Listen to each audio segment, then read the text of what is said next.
Dream to become the next Sir Isaac Newton or Albert Einstein? Learn from the master, Refat Bari. Watch his videos to achieve your dream. Okay,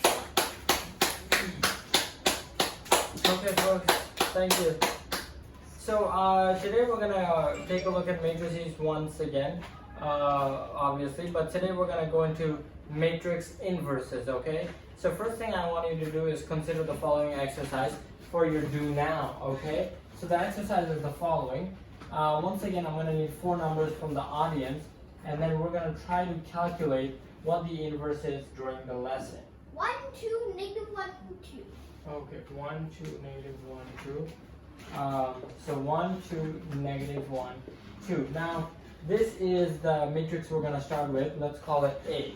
If I multiply this matrix by the identity matrix I, what should I get? You should get A. I should get back A, right? Which is what I started with, right? 1 minus 1, 2, 2. 1 minus 1, 2, 2. Now, let's try to consider this perhaps more complicated question, which is, let me start with A once again, but this time you'll see that just switching the left and right hand side makes the problem 10 times more difficult. Okay, That'll give A squared. so one second. So now I want the inverse to be on the right hand side, and I want to figure out what matrix do I have to put here to get the identity matrix from A. Okay, well, now we're going to actually move on to the lesson. Our student has provided the answer for the do now. In the lesson, we're going to try to understand what an inverse really is and how we can find it for a 2 by 2 matrix, okay? Wait, but didn't we do that yesterday? No, but we're going to go deeper today. So, first let me cover what the inverse is, okay? So it acts like an inverse in regular algebra. So yeah, so whenever we encounter a new concept, I like to begin with an analogy to a simpler idea. So in a regular algebra. So let's look at regular algebra. Okay, what is an inverse in regular algebra? So well, let's say 1 over x. Yeah, so let's say you start with an integer, you multiply that integer by its reciprocal, you're going to get back an identity, which in this case is 1. So this 1 over 5 I can call either the reciprocal or the inverse, and this 1 is going to be my identity. Because we know Okay. that a 1 acts like an identity in a multiplication. Right, because of the identity property of multiplication. So that's the case in algebra. But what about linear algebra? That's the same thing, right?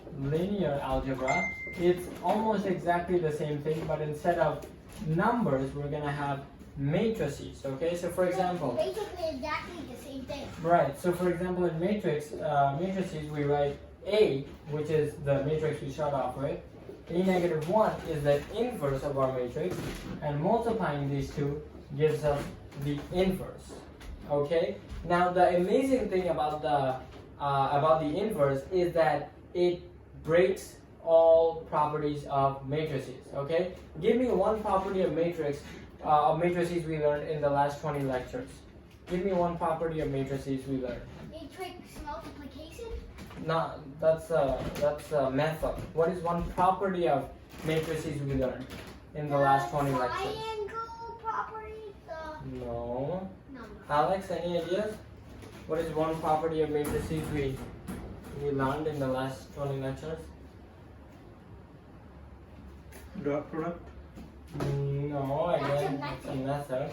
Should I say? Yeah. The commutative property, right? Oh, Remember. Yeah, the commutative. If I have two matrices A and B, their product from the left and right is not necessarily equal to their product from right to left. But the inverse matrix breaks that law. Okay? So why do I say that? Because A times the inverse of A is exactly the same as the inverse of A times A. Wow. That's right. So the inverse matrix breaks the commutative property of matrices. What about the commutative property of matrices using addition? What do you mean? So do you mean A plus B? Like AB plus BA isn't equal to 2AB. You will have to keep that nasty thing. That's right. That law is also broken by matrix inverses. Good question. Oh my God. So that's why matrix inverses are so important and why they are so powerful.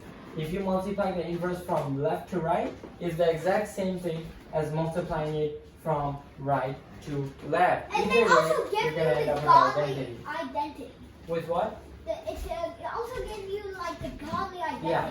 We love that. Now, what I'm going to supply you with is the formula for finding the inverse of a square matrix of order 2.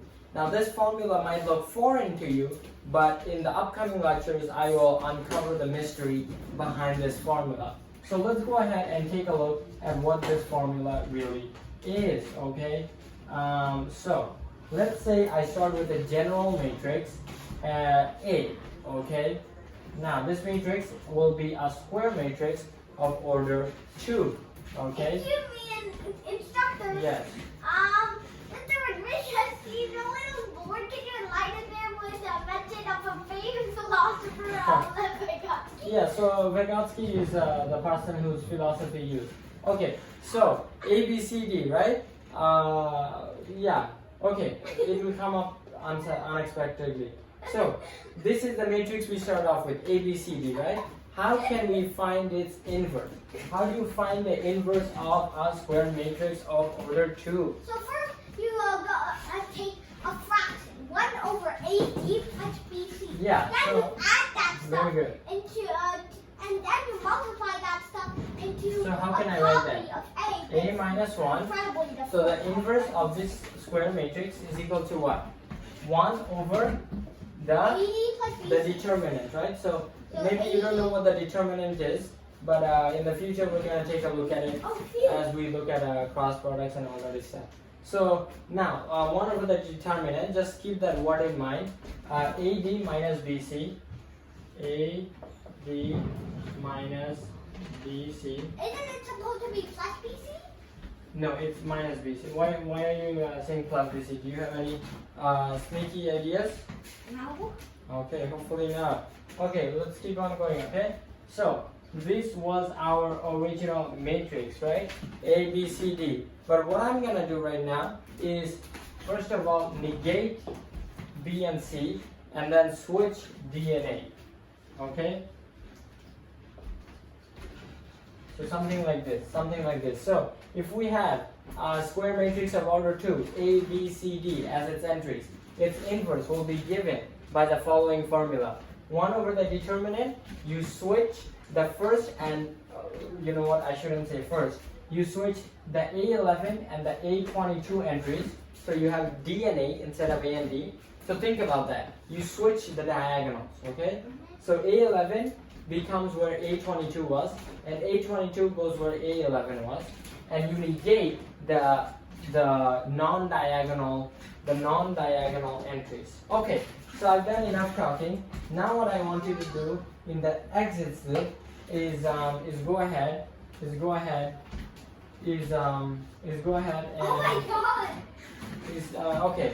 So we're gonna go ahead and find the inverse. Find the inverse of the matrix given to me by the audience during the do now. So, who wants to volunteer? Oh, Alex Vygotsky. Oh, I said Vygotsky. Alex is still refusing. What about the other student? Okay, never mind. It's not a request, sir. Okay. Please, Okay, find the so- inverse.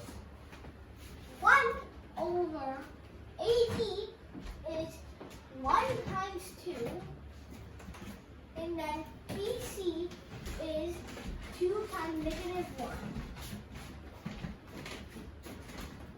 Please, yeah, and So- remember, write your answer where everyone's Okay. So then we have the matrix 2. No, we have the matrix. We switch D over here. And then A. This is going to be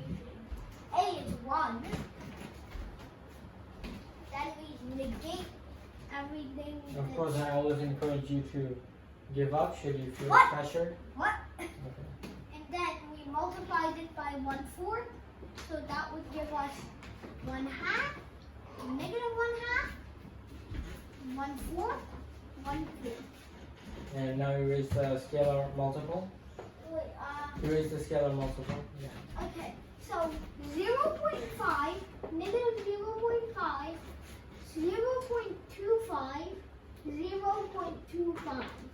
That's my answer. Oh no! We don't want decimals. No decimals. Only fractions. 1/2, negative 1/2, 1/4. Are you sure this one is a negative? You remember? No, it's not a negative. I hope so. Because I'm going to be checking the answer right now. Let's go ahead and see if this actually multiplies out to give the inverse. Now, if you recall, last exit flip, our student made a fatal mistake and thus sabotaged our chances of achieving the identity matrix.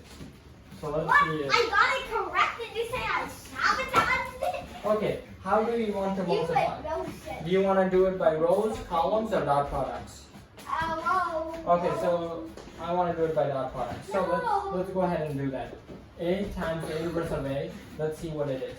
So I actually don't know if it's gonna give me the identity. So we take this row, multiply it by this column. Everything's good. So let's go ahead and do that.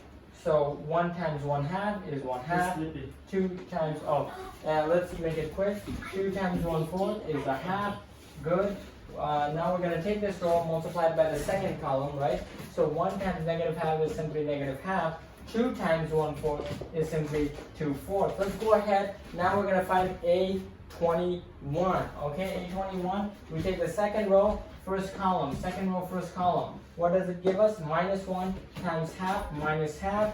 2 times 1/4, 2/4. Okay, but do not fear because we're not done yet. Now the second row times the second column. -1 times minus half, 1/2. And lastly, 2 times 1/4, 2/4. Now let's see if all this crap is actually the inverse matrix. Oh my god! Okay. It is! Now, half plus half, audience.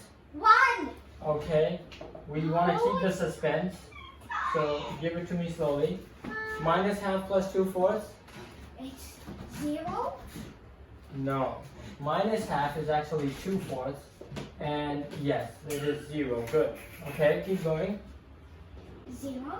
0 and 1! 1. Oh my god! Is this magic? Is this witchcraft? No. Your dream. Subscribe to Bari Science Lab to fall in love with math and science, especially programming.